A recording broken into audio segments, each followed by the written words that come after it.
Você já entrou em um ônibus tarde da noite e sentiu como se o tempo parasse no meio do trajeto? Como se o mundo lá fora deixasse de existir e tudo o que restasse fosse o render das rodas no asfalto e os olhos vazios dos passageiros ao seu redor. Nem sempre quem entra em um ônibus, sai dele.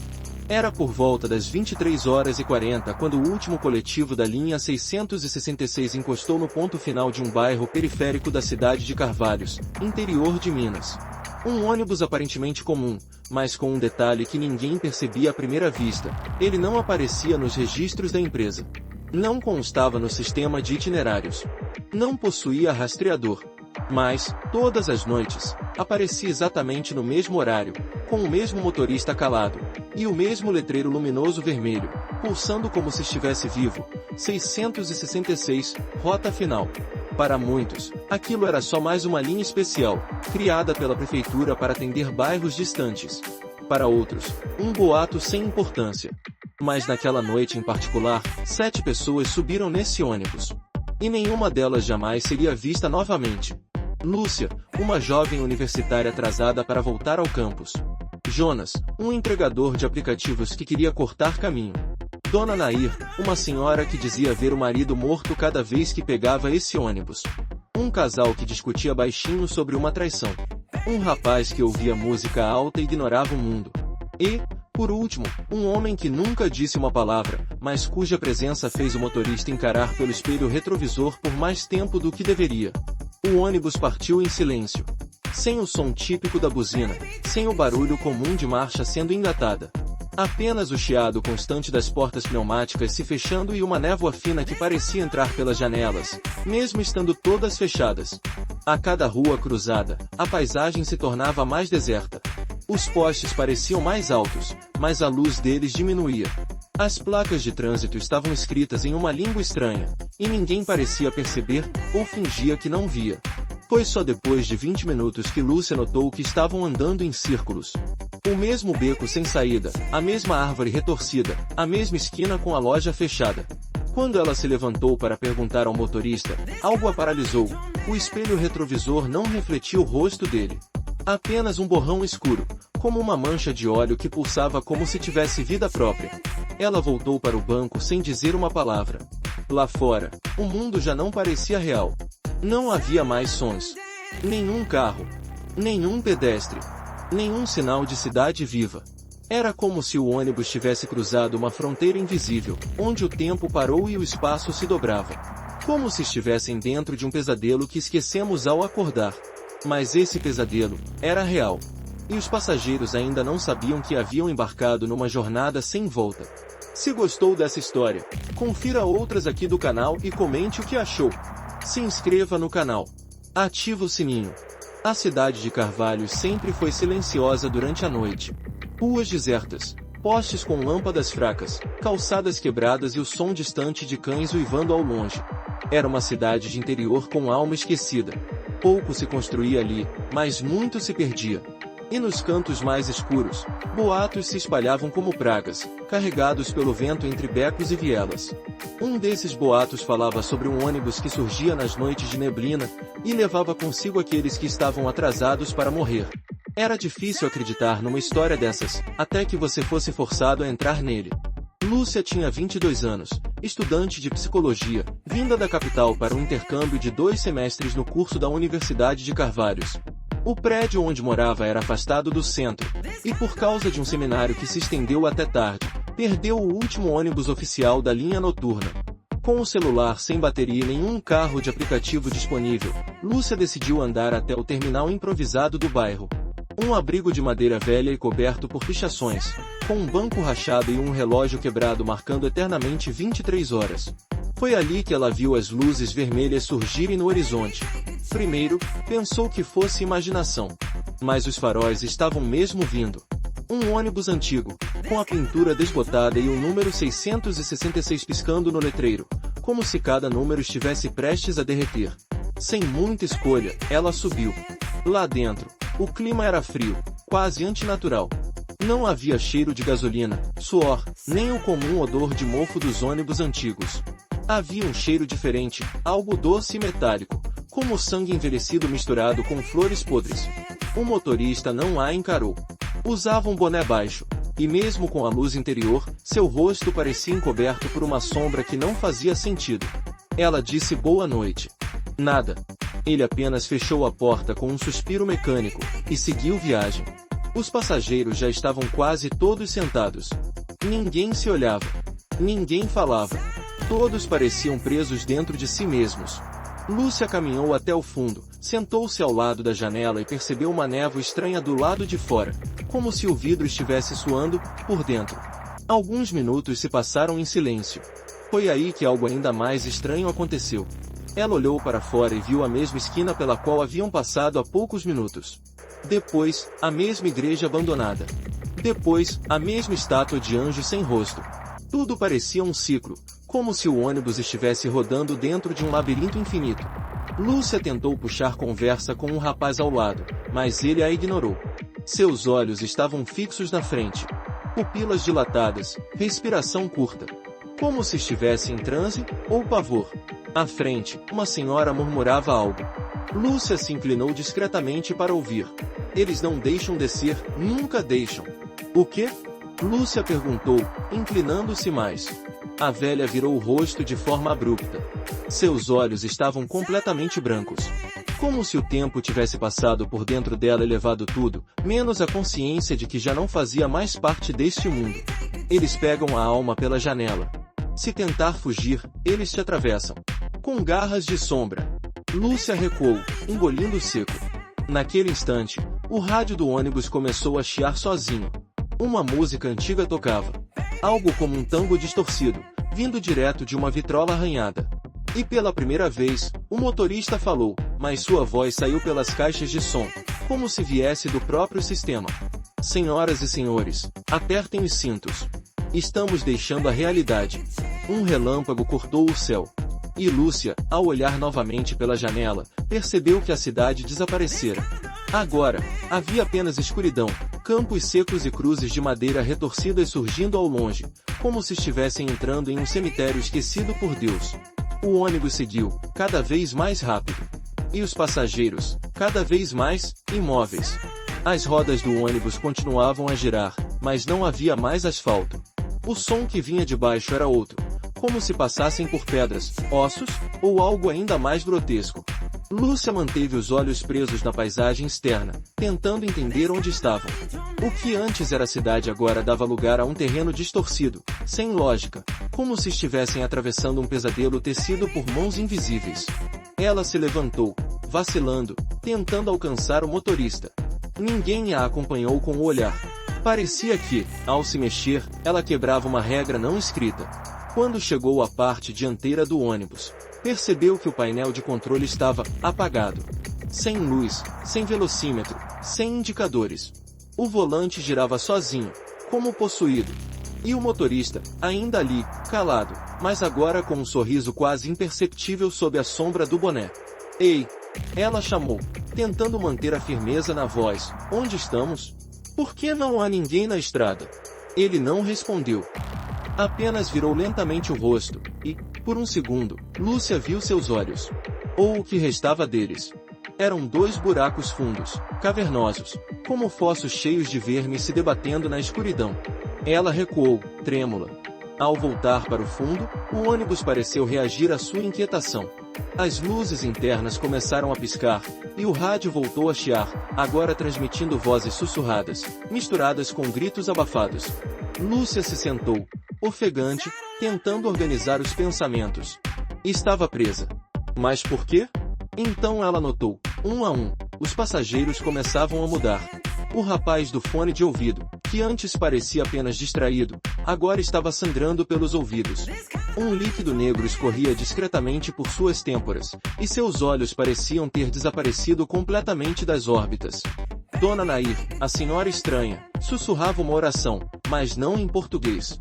As palavras pareciam ecoar de dentro do ônibus, como se houvesse outras vozes repetindo cada frase com segundos de atraso, em diferentes tons, línguas e direções. O casal que discutia antes agora estava em silêncio. Mas um deles estava morto. O homem, com o pescoço dobrado em um ângulo impossível, jazia com os olhos fixos no teto, enquanto a mulher sorria, como se nada tivesse acontecido. Lúcia sentiu a garganta secar. Aquilo era real? Tentou puxar a cordinha para pedir parada, mas ela se desfez nas mãos, virando poeira. Tentou abrir a janela, e quase perdeu a mão. Do lado de fora, garras negras cortaram o ar, como se algo esperasse alguém cometer esse erro. Ela recuou, os olhos arregalados. Agora sabia o que a senhora dissera antes, eles pegam pela janela. Lúcia se levantou novamente, desesperada. Precisava entender. Precisava fugir. Foi então que avistou, no fundo do ônibus, algo que antes não estava lá, uma porta metálica, enferrujada, com símbolos entalhados em baixo relevo. Um dos símbolos parecia com uma ampulheta invertida. Outro, com o olho aberto cercado por chamas. Havia sangue seco nas bordas. Antes que pudesse se aproximar, o ônibus freou bruscamente. Todos os corpos foram jogados para frente, menos o do homem mudo, aquele que havia embarcado por último. Ele permaneceu de pé, intacto, olhando diretamente para Lúcia. Ela congelou. Você não deveria ter entrado, ele disse, com uma voz grave, como se dezenas falassem por ele. Agora vai ver o que há depois da estrada. A porta de trás se abriu com um rangido monstruoso. Um cheiro insuportável invadiu o ambiente, enxofre, carne apodrecida, e algo que parecia vir do interior da própria terra. Lúcia tentou sair correndo, mas o chão do ônibus começou a se mover como carne viva. As poltronas criavam braços, os cintos se enroscavam nos passageiros. A jovem gritou, vendo um dos passageiros ser arrastado para a porta dos fundos por tentáculos feitos de sombras. Ele gritava, mas o som era absorvido pelo próprio ar, como se nem Deus pudesse ouvi-lo. No espelho, o motorista sorria. O interior do ônibus já não parecia mais um veículo. O que antes eram bancos de tecido azul agora se transformavam em superfícies pulsantes, cobertas por veias negras que latejavam como se transportassem sangue. As janelas, antes opacas de neblina, agora mostravam imagens impossíveis, florestas de corpos empalados, criaturas que rastejavam de cabeça para baixo, e uma estrada feita de ossos humanos. Lúcia estava presa. O cinto se enrolara em volta de sua cintura por conta própria, como uma cobra sufocando sua presa. Ela puxava, se debatia, gritava, mas o grito mal saía. Era abafado por um som crescente, uma risada. Uma risada que vinha de todos os lados. Dona Nair estava de pé, os olhos brancos brilhando, a boca aberta demais para um ser humano, como se o maxilar tivesse se partido. Dela saía uma voz masculina, grave, que repetia: todos os caminhos levam ao inferno. Todos os caminhos levam ao inferno. O casal que antes discutia agora jazia desfigurado. A mulher estava pendurada de cabeça para baixo no teto do ônibus, as mãos cravadas nas barras de apoio, e seus olhos tinham sido arrancados, mas ela sorria. O corpo do homem estava desaparecendo, sugado lentamente por um buraco no assento que parecia levar direto a um abismo. Ele gritava. Suas pernas foram as primeiras. Depois o tronco. Até que o crânio entrou por último, triturado entre os dentes de algo invisível. Lúcia, aos prantos, viu o rapaz do fone começar a levitar, com os braços abertos e o corpo tremendo. Das suas costas emergiam ossos alados, como se uma criatura quisesse nascer de dentro dele. O som de vértebras se partindo tomou conta do ar. Ele abriu a boca, e dela saiu uma nuvem negra, que se espalhou rapidamente por dentro do ônibus, cobrindo os olhos dos vivos e despertando os mortos. O homem mudo, aquele que permanecia de pé desde o início, tirou o capuz. Não tinha rosto. Apenas um espelho. Um espelho que refletia os medos mais profundos de quem o olhava. Lúcia tentou desviar o olhar, mas foi tarde demais. Ela viu sua própria imagem sendo dilacerada por si mesma. Um reflexo dela, com os olhos costurados e a pele em carne viva, a chamando, sussurrando. Já estamos dentro de você, Lúcia. Você só precisava de um empurrãozinho para cruzar. Ela gritava, puxando o cinto com força, até conseguir se soltar. Caiu no corredor, onde o chão já se desfazia em carne viva. As luzes piscavam descontroladas. O rádio agora transmitia vozes infantis chorando em coro. E o motorista finalmente se virou. Seu rosto era feito de centenas de pequenos rostos costurados uns sobre os outros. Cada um com uma expressão de agonia, como se tivessem sido arrancados de corpos que imploraram para morrer. Ele sorriu. Estamos chegando ao nosso destino. O ônibus parou. Mas não havia estrada. Só um precipício de fogo. Chamas vivas, dançantes, que sussurravam os nomes dos passageiros. Um por um. Cada nome era uma sentença. Lúcia correu em direção à porta dianteira, mas ela se fechou com um estrondo. O homem sem rosto a segurou pelos cabelos e a ergueu do chão com força sobre-humana. Ela gritava, chutava, tentava se soltar, mas o ônibus começava a inclinar, a cair. Estavam sendo tragados por aquele abismo de chamas, como uma oferenda feita por um monstro que vivia de dor. No momento final, o espelho do motorista rachou. E, por uma fresta, Lúcia viu algo do lado de fora, uma mulher com expressão vazia, observando da calçada como se visse o ônibus normalmente passar. Mas era só ela que via aquilo. Para o mundo, o ônibus 666 nunca existira. E para quem entra, não há retorno. O ônibus 666 mergulhou no abismo em silêncio. Não houve colisão. Não houve explosão. Ele simplesmente desapareceu, engolido pelas chamas que se fecharam sobre si mesmas como uma boca faminta. Por alguns segundos, restou apenas o vazio. Mas o terror não terminou ali. Na manhã seguinte, a cidade de Carvalhos acordou sob forte neblina. A mesma igreja abandonada, o mesmo relógio quebrado no terminal, a mesma calçada rachada. Nada parecia fora do lugar, exceto uma pequena faixa preta de fuligem no chão onde deveria estar o ponto final do ônibus. A polícia não foi chamada. Nenhum familiar reportou o desaparecimento. Ninguém sequer notou que aquelas 7 pessoas não voltaram para casa. Era como se tivessem sido apagadas da realidade. Seus nomes não constavam mais em registros. Suas fotos sumiram das redes sociais. Nem mesmo o porteiro do prédio de Lúcia se lembrava de tê-la visto antes. Mas em um prédio velho do centro, uma mulher acordou suando frio naquela madrugada. Seu nome era Lorena. Lorena era médium. Por anos, lutou contra visões que vinham à noite, até que aprendeu a controlá-las com rituais e isolamento. Mas naquela madrugada, algo rompeu suas defesas.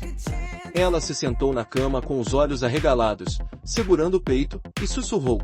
Ele está de volta. Ao olhar para o espelho do quarto, não viu seu reflexo. No lugar dele, uma estrada infinita coberta por neblina. E no horizonte, os faróis vermelhos. O 666 estava a caminho. Enquanto isso, no mesmo terminal do bairro onde Lúcia embarcara, um novo grupo se formava. Jovens, idosos, trabalhadores da madrugada. Todos esperando o transporte. Um homem de terno preto andava de um lado ao outro, como se checasse uma lista invisível. Com licença, disse uma senhora, esse ônibus aqui vai pro centro? Vai sim, senhora, respondeu ele, sorrindo. Mas não é todo mundo que volta de lá. Ela riu, achando que era uma piada. Às 23h40 em ponto, o ônibus 666 apareceu novamente. Mesmo letreiro. Mesmo barulho. Mesmo motorista. Os passageiros entraram. Mas algo era diferente desta vez. Na última poltrona do fundo, alguém observava em silêncio. Lúcia. Seu corpo estava lá, mas sua alma havia se partido. Os olhos agora eram brancos, fixos. Sua boca se movia em silêncio, repetindo a mesma frase como um disco arranhado. Apertem os cintos. Estamos deixando a realidade. Dizem que, de tempos em tempos, a linha 666 volta. Leva quem já está meio morto por dentro.